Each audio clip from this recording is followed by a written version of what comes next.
Muito bem, vinheta no ar. Como trouxemos aqui no começo da semana, a Paraíba já contabiliza 10 casos de grávidas contaminadas com Zika vírus, isso nos últimos dias, né?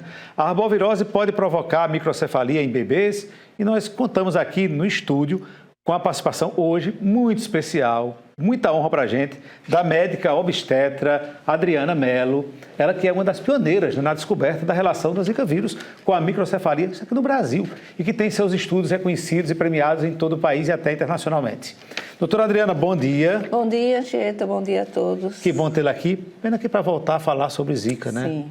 É uma pena, né? A gente passou um tempo até tranquilo, né? Mas os estudos já mostravam que em torno de 7 a 10 anos poderia ter um novo surto, né? A gente já esperava. É motivo para se preocupar mesmo, doutora, porque aquele pesadelo que a gente viu com aquela história do... Talvez não igual a 2015, porque quando um vírus chega, ele é mais agressivo, porque a população tem imunidade muito baixa.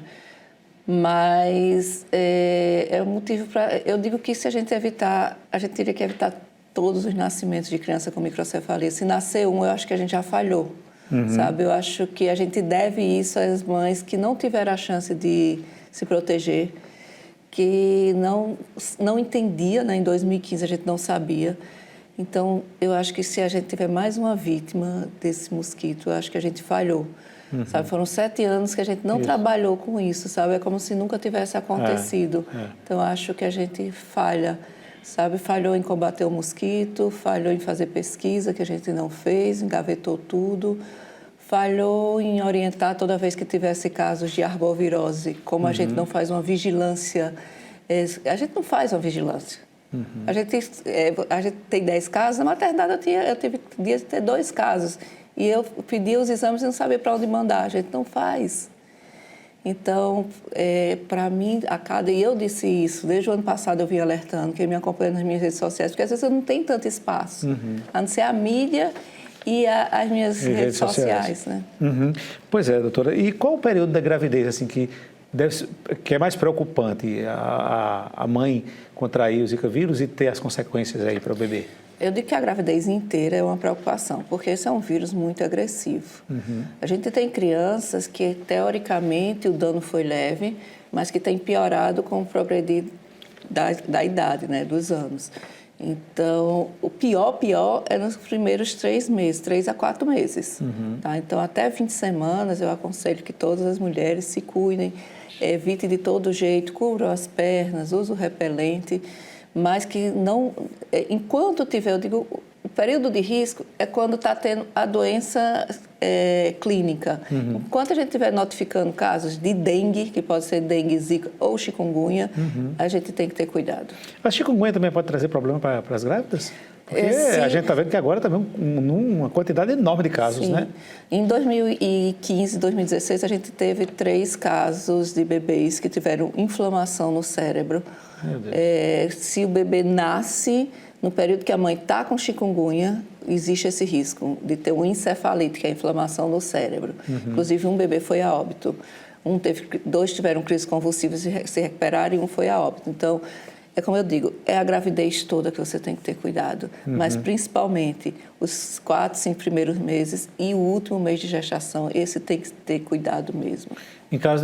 Os casos de microcefalia podem ser identificados ainda durante a gravidez? Sim. A gente se recomenda que quando a mãe tem os sintomas, mesmo que ela não consiga fazer os exames, porque muitas não vão conseguir, que ela procure um médico especialista em medicina fetal ou em ultrassom que saiba ver o cérebro do feto e faça um ultrassom 4 semanas após a infecção. Não adianta fazer assim que teve a infecção, porque o vírus demora a chegar lá no útero e demora a ter as repercussões. Mas que ela deve fazer um ultrassom. O que a gente alerta é que os médicos também se preparem para como olhar o cérebro desse feto.